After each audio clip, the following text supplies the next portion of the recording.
ఉదయం నుంచి వాళ్ళ డిసిప్లిన్ ఏదో చూపిస్తూ ఉన్నారు. మిగతా పాఠశాలలు అయితే ఎక్కడెక్కడ రౌండ్ చేసేవాళ్ళు కానీ వాళ్ళు చేయలేరు, ఎందుకంటే that is the discipline of ఎదిరా. మరొకసారి మీకు అవకాశం ఉంటే కూర్చోండి బిడ్డ, జెర్సేపు నిలబడాలంటే నిలబడండి.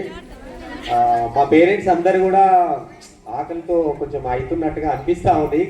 ఈ ఒక్కరోజు కొంచెం ఓపిక బట్టి మన స్కూల్ అక్కడ ఒక బోర్డు చూపించాను చూడండి, మన డ్రీమ్ అలా ఉంది.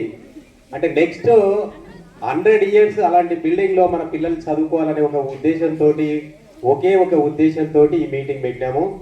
మరి దానికి రిటైర్డ్ ఎంప్లాయీస్ చాలా సహకరిస్తున్నారు. దాదాపు 3-4 ఏళ్ల నుంచి వాళ్ళు కష్టపడుతూ వాళ్ళు ఇంకా మేము మా వెనక వాళ్ళు ఉండి చేస్తూ ఉన్నారు.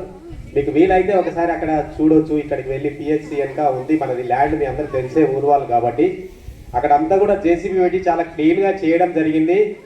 మరి మా పాఠశాలకు ఒక మంచి స్కూల్ అందించాలని ఒక సంకల్పం. ఇందాకనే రాముల్ సార్ అన్నారు మేమేం మోసుకొని పోమని. కాకపోతే ఇక్కడ ఈ స్కూలు దాదాపు 70 ఏళ్ళ నుంచి ఉంది. అది చాలా పాతగా అయిపోయింది. వర్షం వస్తే చాలా వాటర్ అంతా కూడా కింద నుంచి వస్తూ ఉంది. వీళ్ళకు మరి ఇంటర్నేషనల్ లెవెల్లో, వరల్డ్ లెవెల్లో మంచి ఎడ్యుకేషన్ అందాలంటే పెద్ద స్పేసియస్ రూమ్స్ ఉంటే బాగుంటుంది, ఆట స్థలం ఉంటే కూడా బాగుంటుంది, వాళ్ళ ఆరోగ్యం బాగుంటుంది. మా దగ్గర మంచి పీఈటీ సార్ కూడా ఉన్నాడు. పిల్లలందరికీ కూడా అన్ని రకాల్లో ఖోఖో కానీ, వాలీబాల్ కానీ, మిగతా అన్ని అంశాల్లో వాళ్ళకి ప్రాధాన్యత ఉన్న అంశాల్లో వాళ్ళని బాగా ఇంప్రూవ్ చేయాలని ఒక ఉద్దేశం. మిమ్మల్ని పిలిపించిన ముఖ్య ఉద్దేశం అదే.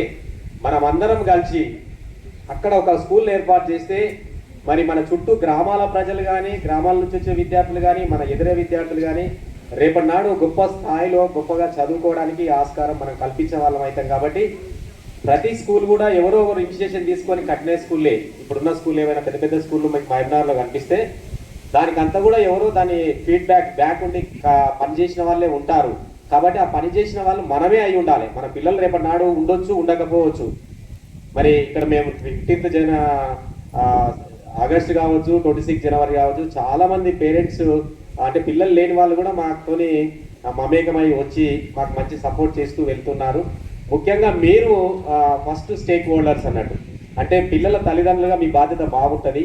కాబట్టి మీరు స్కూల్కు సపోర్ట్ చేయండి. లాస్ట్ ఇయర్ కూడా చాలా సపోర్ట్ చేశారు. అంటే మీకు సపోర్ట్ చేయడం అంటే మీ ప్రజెన్స్ కూడా చాలా ముఖ్యం. మీరు డబ్బులు ఇవ్వమని మేము అడగట్లేదు, ఒకవేళ ఇస్తే కూడా తీసుకొని వాటికి సరి అయినటువంటి అక్విటెన్స్గా చేయడానికి కూడా మేము సిద్ధంగా ఉన్నాం. సార్ నా వల్ల ఇంత అవుతుంది, నేను ఇంత ఇస్తాను, మీరు స్కూల్కు పెట్టండి అండి. నేను వచ్చిన తర్వాత దాదాపు కొన్ని లక్షల రూపాయలని ఈ స్కూల్ కొరకు ఖర్చు చేయడం జరిగింది.